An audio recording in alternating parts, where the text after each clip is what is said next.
अपने तीसरे टर्म में मैं 3 गुनी ताकत से काम करूंगा। रूस यूक्रेन जंग के बीच प्रधानमंत्री नरेंद्र मोदी रूस की यात्रा पर हैं और वहां अपनी तीसरी जीत पर 3 गुना स्पीड से काम करने का दम भर रहे थे और देश में दौरे पर विपक्ष दो हाथ कर रहा था। रूस यूक्रेन जंग की शुरुआत के बाद ये प्रधानमंत्री नरेंद्र मोदी का पहला रूस का दौरा है, तो वहीं तीसरी बार देश के प्रधानमंत्री बनने के बाद प्रधानमंत्री मोदी रूस में भारतीय समुदाय को संबोधित करते हुए अपनी सरकार के बारे में बोल रहे थे। आज से ठीक 1 महीने पहले 9 जून को मैंने तीसरी बार भारत के पीएम पद की शपथ ली थी और उसी दिन मैंने एक प्रण किया था।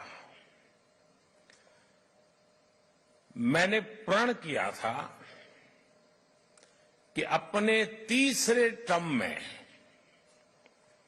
मैं 3 गुनी ताकत से काम करूंगा।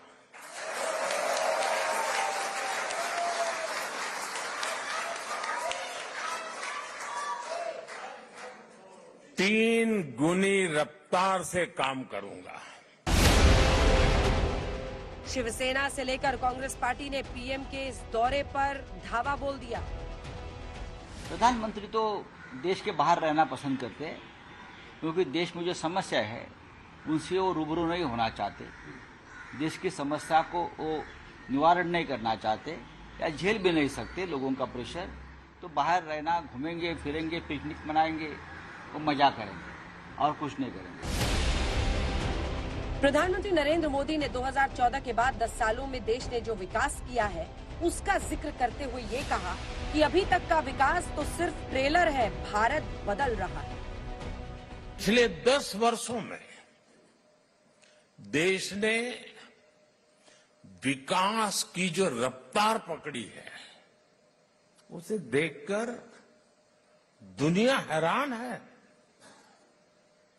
दुनिया के लोग जब भारत आते हैं तो कहते हैं भारत बदल रहा है। कांग्रेस पार्टी की तरफ से कई नेताओं ने प्रधानमंत्री के रूस दौरे पर हमला किया। पीएम के उस दावे पर चोट किया कि पिछले 10 सालों में भारत ऐसी गति से आगे बढ़ रहा है जिसे देखकर विश्व दंग है। वो कांग्रेस शासन की उपलब्धियां गिनाने लगे। प्रधानमंत्री जी, देश में एक महाशक्ति बन चुका था भारत 2014 के पहले, और जब आपने कहा 2014 के पहले तो आपने अटल बिहारी वाजपेयी को भी उसमें शामिल कर लिया। वहीं दूसरी तरफ भारत से झांसा देकर रूस युद्ध में झोंके गए भारतीयों की वतन वापसी का भी मुद्दा विपक्ष उठा रहा था।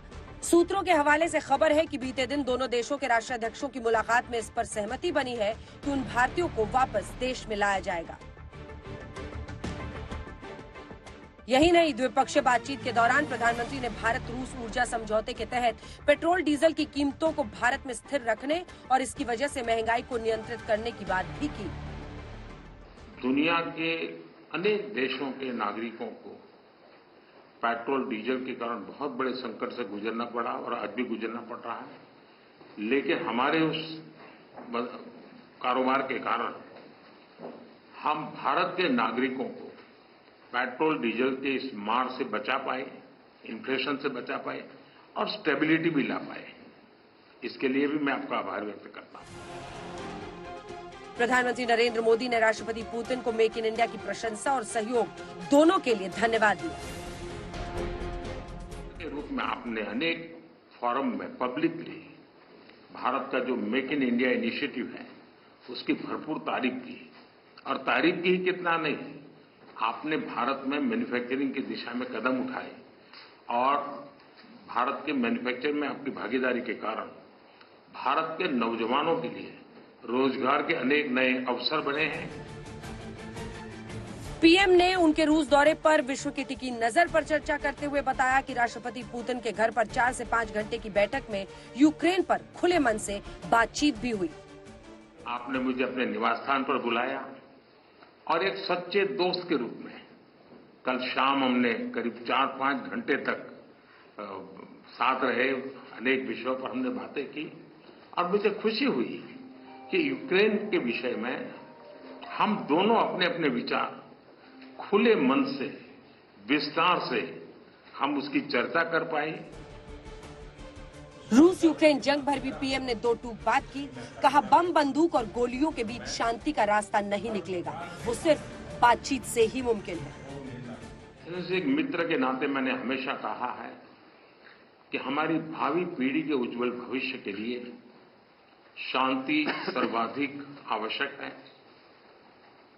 लेकिन मैं ये भी जानता हूं कि युद्ध के मैदान में समाधान संभव नहीं होते। बम, बंदूक और गोलियों के बीच समाधान और शांति वार्ताएं सफल नहीं होती हैं। प्रधानमंत्री नरेंद्र मोदी ने शांति बहाली पर पूरे सहयोग का भी आश्वासन दिया। हमारी बात में ये भी हमारा मन बना था और शांति की बहाली में भारत हर संभव सहयोग करने के लिए तैयार है और आपका भी सानुकूल विचार सुनकर के मुझे बहुत खुशी हुई। आज तक ब्यूरो।